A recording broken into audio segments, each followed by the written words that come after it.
guys, welcome to Fly Medica.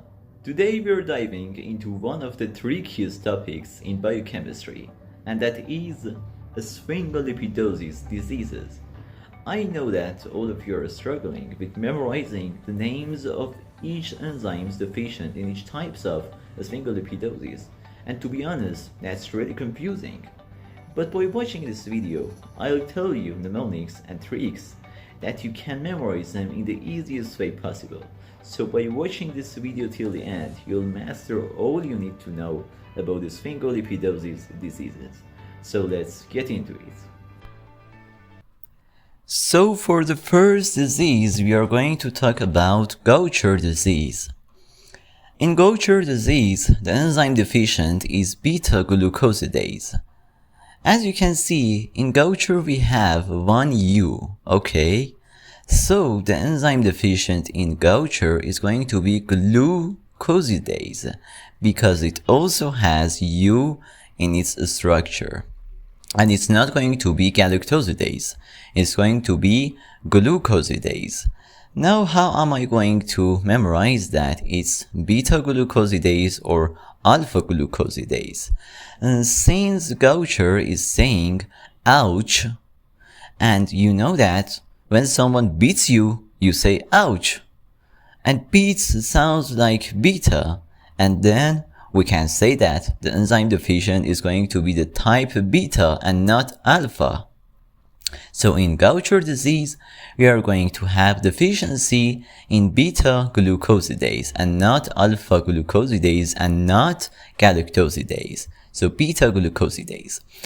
For the next disease, we have Crab disease, which has two B's in its structure and it doesn't have any U, unlike Gaucher. So we can say that in Crab disease, the enzyme deficient is not going to be glucosidase because it doesn't have any U.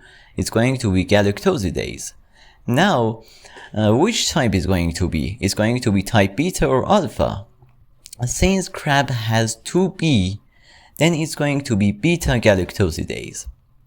Okay? So Crab doesn't have any U, not going to be glucosidase, it's going to be galactosidase, and since it has two B's, it has more B's, it's going to be beta-galactosidase. For the next disease, Fabry disease has only one B in its structure, and it also doesn't have any U, then it's not going to be glucosidase, it's going to be galactosidase. And since it doesn't have two B's like Crab, and it only has one B, then it's going to be alpha-galactosidase. There is also another mnemonic that you can memorize it easier, and that is fabulous alpha man. Because Fabry, fab, sounds like fabulous. And you can say that, okay, there is this alpha man. As you know, we have many types of man.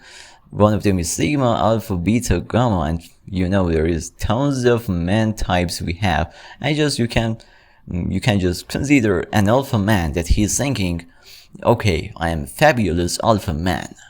Then fabulous for Fabry, fabulous alpha. Then it's going to be alpha-galactosidase. And since it didn't have any U in its structure, it's not going to be glucosidase. It's going to be galactosidase. And for the next disease, we have Farber disease.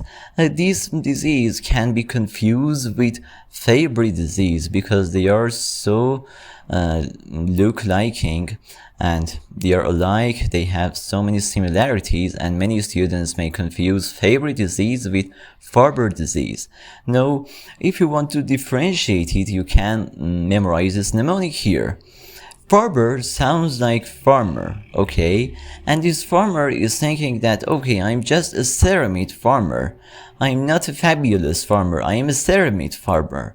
I know that ceramide farmer doesn't really make sense, but these types of mnemonics can make you memorize these easier than just memorizing them by words and I don't know, these stupid hard enzymes that we have, but by these mnemonics you can really memorize them easier.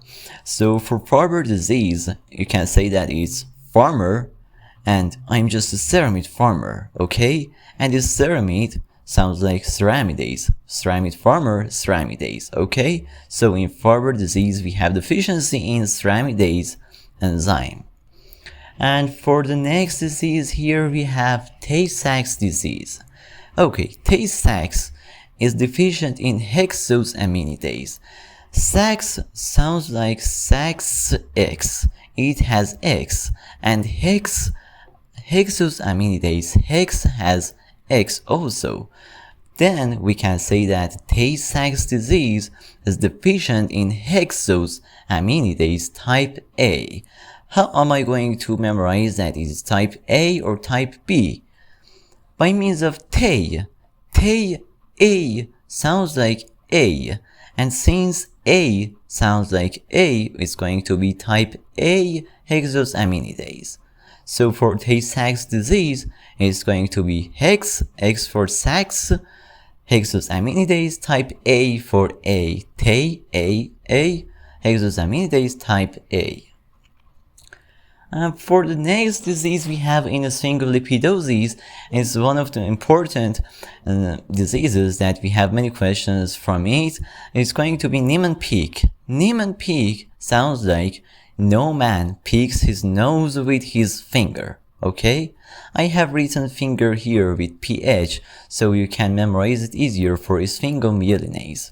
In Niemann-Pick, we have a deficiency in sphingomyelinase enzyme, okay? So you can say that Niemann-Pick sounds like no man picks his nose with his finger. Sphingomyelinase. And for the next disease here, we have metachromatic leukodystrophy. The enzyme deficient here is going to be aryl sulfatase, type A, okay? Now, how am I going to memorize it? It's going to be a little bit confusing if you don't know this mnemonic, like metachromatic leukodystrophy, aryl sulfatase, type A. But by using this mnemonic, it will be really easier.